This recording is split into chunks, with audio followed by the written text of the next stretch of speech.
আবারও যদি বদরের প্রান্তর কায়েম হয়, উহুদের ময়দান কায়েম হয়, বলকুটের ময়দান কায়েম হয়, শাপলা চত্বরে রক্ত দিতে হয়, তবু আমরা রক্ত দিব। কিন্তু এই শাহজালালের জমিনে আজিজুল হকের বাংলাদেশে কুরবানি বিরোধী, ইসলাম বিরোধী, কুরআন বিরোধী কোন নাস্তিক মুরতাদকে বাংলার জমিনে কোন নাস্তিক মুরতাদকে ঠাঁই দেওয়া হবে না। আওয়াজ করে বলেন ঠিক না বেঠিক?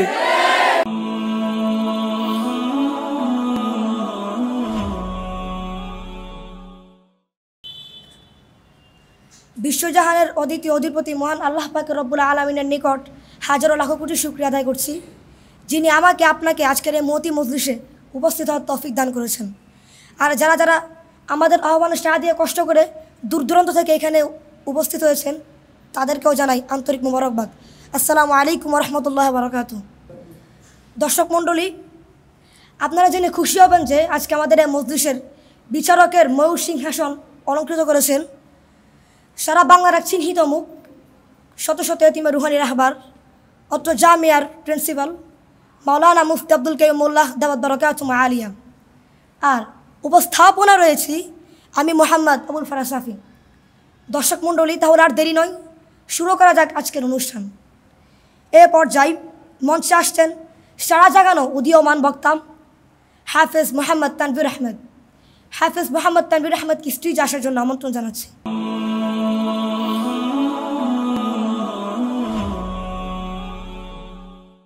আসসালামু আলাইকুম ওয়া রাহমাতুল্লাহি ওয়া বারাকাতুহু। আলহামদুলিল্লাহি রাব্বিল আলামিন ওয়াসসালাতু ওয়াসসালামু আলা রাসূলিহিল কারীম ওয়া আলা আলিহি ওয়া আসহাবিহি আজমাইন। আম্মা বা'দ, ফাআউযু বিল্লাহি মিনাশ শাইতানির রাজীম। বিসমিল্লাহির রহমানির রহিম। লান ইয়ানালাল্লাহা লুহুমুহা ওয়ালা দিমাউহা ওয়ালাকিন ইয়ানালুহুত তাকওয়া মিনকুম। ওয়া ক্বালা রাসূলুল্লাহি সাল্লাল্লাহু আলাইহি ওয়াসাল্লাম من وجد ساعة ولم يضحي فلا يقربن مصلانا أو كما قال عليه الصلاة والسلام। অধ্যকার আর রেহান ইন্টারন্যাশনাল মাদ্রাসা কর্তৃক আয়োজিত মহতীয় সেমিনারের সম্মানিত সভাপতি ও আমার সামনে উপবিষ্ট বাংলার প্রত্যন্ত অঞ্চল থেকে আগত ইব্রাহিম তেগী ও ইসমাইলি ধৈর্যের আদর্শবান ছাত্র ভাইয়েরা, কালের চক্র ঘুরে প্রতি বছরের নেই এবারও আমাদের সামনে উপস্থিত হয়েছে আত্মত্যাগ ও স্থিতি বিজড়িত মহান মাস জিলহজ।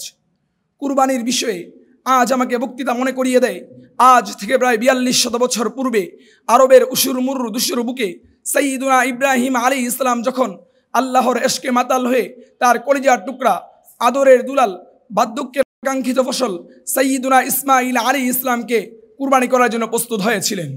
সত্যি ভাবতে অবাক লাগে পিতা কিভাবে তার ছেলেকে কুরবানি করার জন্য প্রস্তুত হতে পারে। মুফাসসিরগণ লেখেন, কুরবানির 3 দিন পূর্বে মহান রব্বুল আলামিন সাইয়্যিদুনা ইব্রাহিম আলাইহিস সালামকে স্বপ্ন দেখালেন, ওহে আমার বন্ধু, তুমি তোমার প্রিয় বস্তু আল্লাহর নামে উৎসর্গ করো। তখন সাইয়্যিদুনা ইব্রাহিম আলাইহিস সালাম চিন্তায় পড়ে গেলেন যে তার কাছে সবচাইতে প্রিয় বস্তু কোনটি। তখন তিনি কোনো কিছু নির্ধারণ না করতে পেরে আল্লাহর নামে 100 উট কুরবানি করলেন। কিন্তু তিনি পরপর আবার ওই একই স্বপ্ন দেখলেন। মহান রব্বুল আলামিন বলছেন, ওহে আমার বন্ধু, তুমি তোমার প্রিয় বস্তু আল্লাহর নামে উৎসর্গ করো। এবার সাইয়্যিদুনা ইব্রাহিম আলাইহিস সালাম আল্লাহর নামে 300 উট কুরবানি করলেন। কিন্তু পরপর তিনি আবার ওই একই স্বপ্ন দেখলেন। মহান রব্বুল আলামিন বলছেন, ওহে আমার বন্ধু, তুমি তোমার প্রিয় বস্তু আল্লাহর নামে উৎসর্গ করো। এবার সাইয়্যিদুনা ইব্রাহিম আলাইহিস সালাম থমকে গেলেন এবং চিন্তার এক অথই সাগরে ডুবে গেলেন এবং চিন্তা করতে লাগলেন, একে একে 300 উট কুরবানি করার পর একই স্বপ্ন, তাহলে মহান রব্বুল আলামিন আমার কাছে এমন কি বস্তু রাখছেন যা আমার কাছে সবচাইতে প্রিয়। তখন সাইয়্যিদুনা ইব্রাহিম আলাইহিস সালামের আর বুঝতে বাকি রইল না, আল্লাহ রব্বুল আলামিন তার কাছে যাচ্ছেন তার কলিজার টুকরা, আদরের দুলাল, বার্ধক্যের অনাকাঙ্ক্ষিত ফসল সাইয়্যিদুনা ইসমাঈল আলাইহিস সালামকে কুরবানি করাতে। তখন তিনি তার ছেলেকে উদ্দেশ্য করে বললেন, ইয়া বুনাইয়া ইন্নী আরা ফিল মানাম আন্নী আযবাহুকা ফানজুর মাযা তারা। হে আমার বৎস, আমি তো স্বপ্ন দেখলাম তোমাকে জবাহ করছি, তাই এই ব্যাপারে তোমার অভিমত ব্যক্ত করো। যোগ্য পিতার যোগ্য সন্তান দ্ব্যর্থহীন কণ্ঠে বলে দিলেন, ক্বালা ইয়া আবাতি ইফআল মা তু'মার সাতাজিদুনি ইনশাআল্লাহু মিনাস সাবিরিন।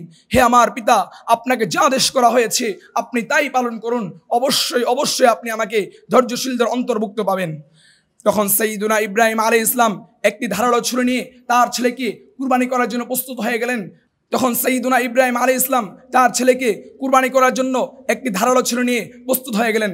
কিন্তু মুহতারাম হাজিরিন, আল্লাহর কুদরত যে বুঝা বড় দেয়, মহান রব্বুল আলামিন ইব্রাহিম আলাইহিস ইসলামকে ডাক দিয়া বললেন, ইয়া ইব্রাহিম ক্বাদ সাদ্দাকতার রুইয়া ইন্না কাযালিকা নাজজিল মুহসিনিন। হে ইব্রাহিম, আপনি তো আপনার স্বপ্নকে সত্যায়ন করেছেন, আর এভাবে আমি মুহসিনদের প্রতিদান দিয়ে থাকি। তারপরের ঘটনা আপনাদের সকলেরই জানা। আল্লাহ রাব্বুল আলামিন জান্নাত থেকে একটি রুষ্ট পুষ্ট দুম্বা পাঠালেন এবং ইব্রাহিম আলাইহিস ইসলামকে কুরবানি করার জন্য আদেশ করলেন। প্রিয় উপস্থিতি, আসুন এবার কুরবানির গুরুত্ব ফজিলত সম্পর্কে আলোচনা করা যায়। মহান রব্বুল আলামিন সামর্থ্যবান প্রত্যেক মুসলমানের উপর কুরবানি ওয়াজিব করে দিয়েছেন। আর কুরআনের মধ্যে বলেছেন, ফাসল্লি লিরাব্বিকা ওয়ানহার, তোমরা তোমার রবের জন্য নামাজ পড়ো এবং কুরবানি করো। কুরবানির এত শত গুরুত্ব থাকার কারণে রাসূল আকরাম সাল্লাল্লাহু আলাইহি ওয়াসাল্লাম সেও সাহাবীদেরকে আদেশ করলেন কুরবানি করার জন্য। আর সামর্থ্য থাকার পরও যে ব্যক্তি কুরবানি করলো না, তার ব্যাপারে আল্লাহ রাসূল সাল্লাল্লাহু আলাইহি ওয়াসাল্লাম কঠিন থেকে কঠিন হুঁশিয়ারি করে বলেছেন, মান ওয়াজাদা সাআতান ওয়া লাম ইউদহি ফালা ইয়ারুবান্না মুসাল্লানা। প্রিয় উপস্থিতি, তিনি এই হাদিসের মধ্যে বলেন, যে ব্যক্তি সামর্থ্য থাকার পরও কুরবানি করলো না, সে যেন আমাদের ঈদগাহে না আসে। প্রিয় উপস্থিতি, জানার বিষয় হলো এই যে মুসলমানদের আনন্দ উল্লাসের দিন হলো মাত্র 2 দিন। একটি হলো ঈদুল ফিতর, অন্যটি হলো ঈদুল আজহা। ওই ব্যক্তি সবচাইতে হতভাগা যে মুসলমানদের আনন্দ উল্লাসের দিনে ঈদগাহে আসতে পারলো না। প্রিয় উপস্থিতি, সাহাবায়ে কেরাম রাসূল সাল্লাল্লাহু আলাইহি ওয়াসাল্লামকে অত্যন্ত আদবের সহিত জিজ্ঞাসা করলেন, ক্বালু ফামা লানা ইয়া রাসূলুল্লাহ, হে রাসূলুল্লাহ, কুরবানি করলে আমাদের লাভ কি? তখন তিনি বললেন, লিকুল্লি শারিহি হাসানুন, তার প্রত্যেকটি পশমের বিনিময়ে মহান রব্বুল আলামিন এক একটি করে সওয়াব দান করবেন। প্রিয় উপস্থিতি, পরিশেষে আমি একটি কথা বলেই আমার বক্তব্য শেষ করতে চাই। বর্তমান সময়ের কিছু মির্জাফর যারা কুরবানির উপর অভিযোগ করে বলে কুরবানির দিনগুলোতে লক্ষ লক্ষ প্রাণী জবাই করার ফলে দেশের অর্থনৈতিক অবস্থা দুর্বল হয়ে পড়ে এবং দেশে পশুর ঘাটতি দেখা দেয়, আমি তাদের জবাবে বলতে চাই, পৃথিবীতে হাজারো লক্ষ গরু, ছাগল, মহিষ, ভেড়া, দুম্বা ইত্যাদি জবাই করা হয়, কিন্তু কোনোদিন কুকুর আর শূকরকে জবাই করা হয় না। অতএব পৃথিবীতে হারাম প্রাণীর চাইতে হালাল প্রাণী বেশি দেখা দেয়। ঠিক না বে ঠিক? ভাইয়েরা আমার, আর এই কুরবানিকে কায়েম ও দায়াম রাখার জন্য আবারও যদি বদরের প্রান্তর কায়েম হয়, উহুদের ময়দান কায়েম হয়, বলকুটের ময়দান কায়েম হয়, শাপলা চত্বরে রক্ত দিতে হয়, তবু আমরা রক্ত দিব। কিন্তু এই শাহজালালের জমিনে আজিজুল হকের বাংলাদেশে কুরবানি বিরোধী, ইসলাম বিরোধী, কুরআন বিরোধী কোন নাস্তিক মুরতাদকে বাংলার জমিনে কোন নাস্তিক মুরতাদকে ঠাঁই দেওয়া হবে না। আওয়াজ করে বলেন ঠিক না বেঠিক? ভাইরা আমার, তারা তো আল্লাহর দুশ্মন, নবী মুহাম্মদের দুশ্মন, নবী ইব্রাহিমের দুশ্মন, তারা তো নবী আদমের দুশ্মন, বিশ্ব মানবতার দুশ্মন, পত্তলিকদের দালাল। তাদের উপর আল্লাহ লানত সর্বদা বর্ষিত হবে। লানাতুল্লাহি আলা শাররিহিম, লানাতুল্লাহি আলা শাররিহিম, লানাতুল্লাহি আলা শাররিহিম। ওয়াসসালামু আলাইকুম ওয়া রাহমাতুল্লাহি ওয়া বারাকাতুহু।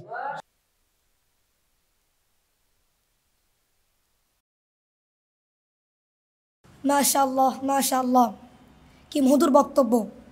তার এই বক্তব্য শুনে আমার মনে পড়ে গেল আজ থেকে 1450 বছর আগের একটি বাণী। রাসূল সাল্লাল্লাহু আলাইহি সাল্লাম বলে গিয়েছিলেন, ইন্না মিনাল বায়ানি লাসিহারুন, নিশ্চয় কিছু কিছু বক্তব্য জাদুময়। আমার বিশ্বাস, আমার আকাঙ্ক্ষা, এই তানভীর আহমেদ তার জালাময় বক্তব্য দীপ্ত মশাল নিয়ে আগামী দিনের সমাজ বিনির্মাণের পথে এগিয়ে যাবেন ইনশাআল্লাহ। আল্লাহ তাআলা তাকে কবুল করুক।